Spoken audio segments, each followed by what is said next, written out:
Ibu sekalian, di pertemuan hari ini kita akan membahas tentang pembiayaan syariah. Setelah minggu lalu kita berbicara tentang bank syariah atau sering dikenal dengan multi finance syariah. Nah, Bapak Ibu sekalian yang dirahmati Allah, nah bagaimana sebenarnya atau apa sebenarnya pembiayaan syariah itu?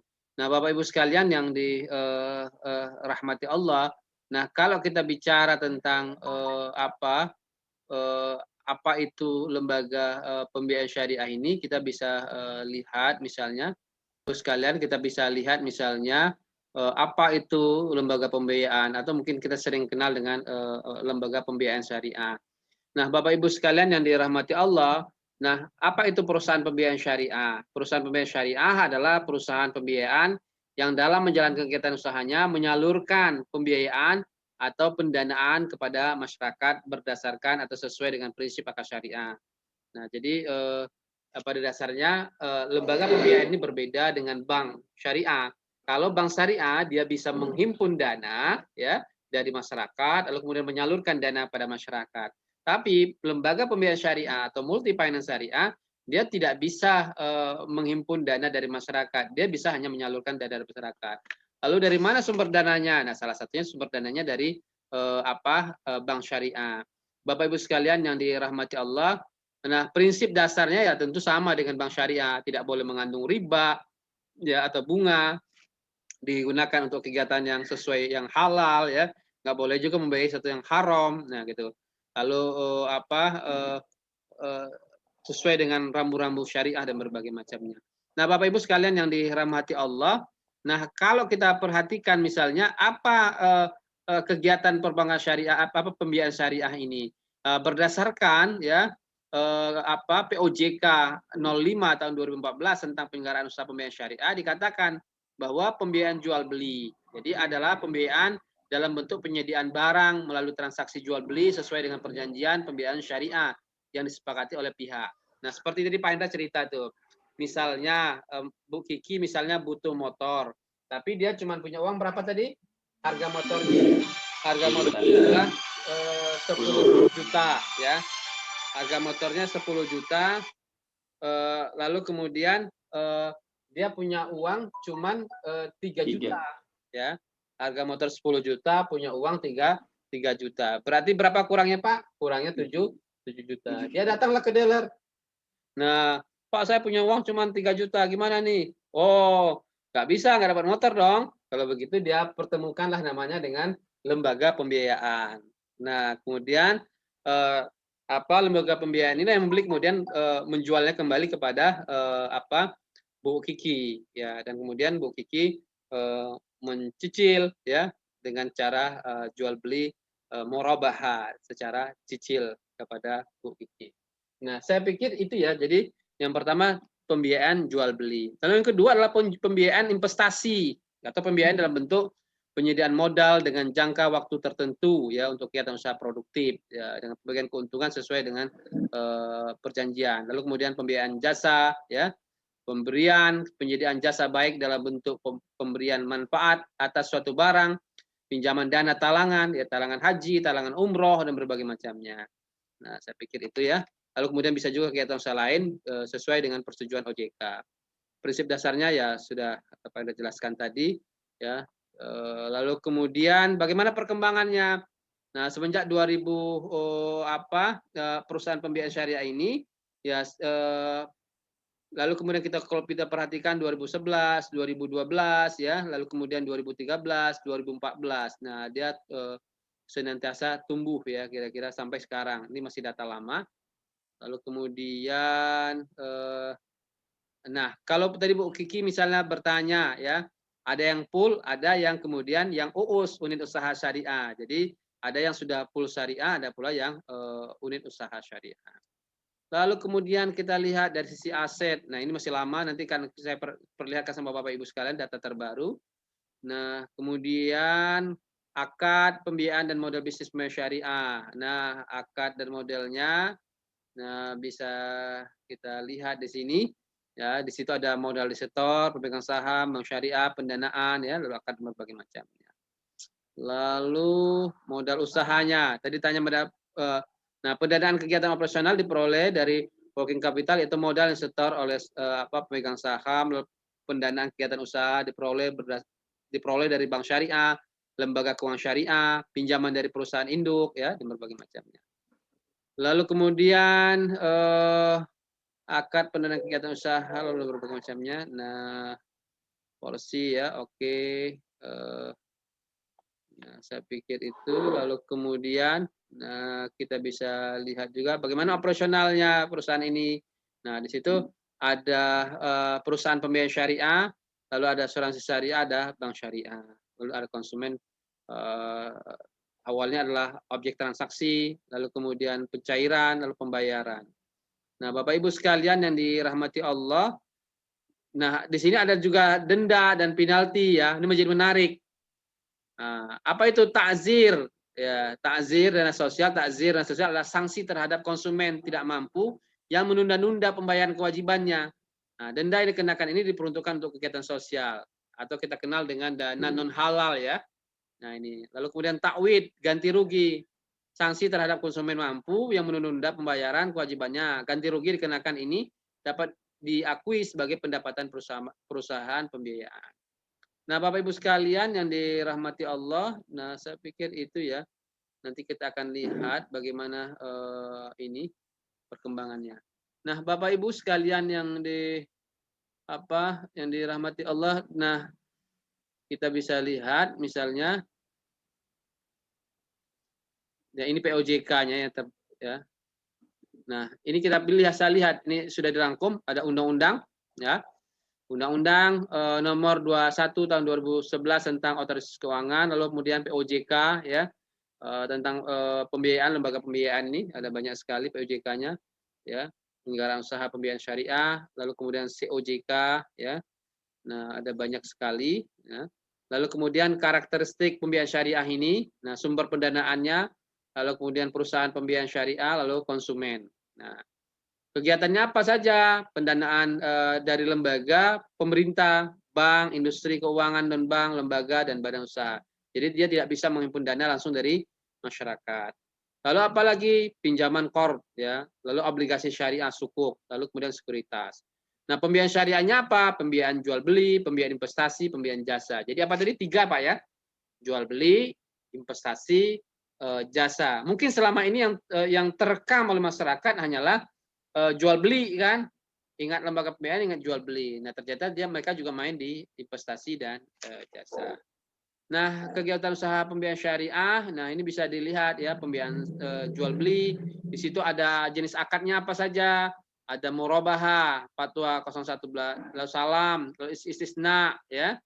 Nah, mekanismenya bagaimana? Ya.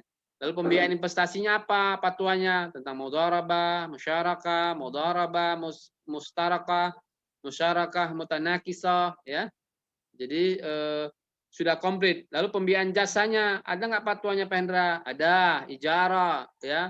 Ijarah muntahiyah bitamlik, lalu hawala, ya. Lalu kemudian wakalah atau wakala bil ujrah, lalu kafala bil ujrah, ya. Calls, ya. Nah, jadi saya pikir sudah komplit dari sisi pembiayaan jual beli, lalu pembiayaan investasi dan pembiayaan jasa. Nah, jadi kalau kita lihat di sini misalnya ya bisa kita perhatikan di sini misalnya. Lalu kemudian berikutnya adalah jenis kegiatan pembiayaan syariah. Nah, apa aja jenis kegiatannya? Pembiayaan jual beli, maksudnya apa? Pembiayaan dalam bentuk penyediaan barang melalui transaksi jual beli sesuai dengan perjanjian pembiayaan syariah yang disepakati oleh para pihak. Tadi Pak Indra sudah jelaskan. Lalu pembiayaan investasi, pembiayaan dalam bentuk penyediaan modal dengan jangka waktu tertentu untuk kegiatan usaha produktif dengan pembagian keuntungan sesuai dengan perjanjian pembiayaan syariah yang disepakati oleh para pihak. Lalu pembiayaan jasa, ya, manfaat atau suatu barang, pemberian pinjaman atau dana talangan, atau pemberian pelayanan dengan atau tanpa pembayaran imbal jasa atau ujrah sesuai dengan perjanjian pembiayaan syariah yang disepakati oleh para pihak. Lalu pembiayaan jual beli. Nah, sini kita lihat ada murabahah, ada salam, istisna. Nah, jadi seperti Pak sampaikan tadi, tentu akan membantu masyarakat kan, terutama mereka yang terbatas ya. uangnya, tapi dia ingin memiliki sesuatu, maka dibantu dengan cara pembiayaan tadi. Lalu kemudian pembiayaan jual beli ini adalah murabahah ya. Bapak Ibu sudah paham ya murabahah ya? Jual beli secara cicil ya. Ini bagi yang mungkin S1-nya tidak ekonomi syariah mungkin ya. Lalu ada salam ya. Lalu pembayar yaitu barang dengan pemesanan sesuai dengan syarat-syarat tertentu. Lalu istisna ya, suatu barang dengan pemesanan pembuatan barang sesuai dengan kriterianya. Lalu skema murabahanya gimana? Nah, saya pikir sudah sering ya dibahas nih di fikih muamalah dan berbagai macamnya ya. Lalu kemudian skema salam paralel dari petani. Lalu skema istisna paralel ya, ada banyak lagi ya. Lalu pembiayaan investasi. Nah, ini investasi tadi ada mudharabah, musyarakah, mudharabah mustarakah, ya, lalu musyarakah mutanakisah. Ya. Nah, saya pikir ada banyak polanya di sini, ya kan? Termasuk yang tadi kan. Lalu pembiayaan investasi, ya, mudharabah, musyarakah, mudharabah mustarakah, mutanakisah, ya. Lalu skema mudharabahnya, ya, nisbahnya, ya. Jadi komplit. Nah, saya pikir ini ya Bapak-Ibu sekalian. Nah, skema mudharabah. Lalu kemudian pembiayaan jasa, ijarah, mumtahiyah, tamlik, kafalah, wakalah, ya. Lalu ijarah, qard, ju'ala, hawala. Pembiayaan jasa misalnya adalah ijarah, pemindahan hak guna, manfaat ya. Suatu barang dalam jangka waktu tertentu. Lalu kemudian ijarah, mumtahiyah, tamlik, hawalah, wakalah, kafalah, ya. Ju'ala, qard. Ya. Skema ijarahnya, nah gitu kan. Mumtahiyah, tamlik, ya. Wakalah bil ujrah dalam anjak piutang ya. Anjak piutang tahu Bapak Ibu sekalian ya.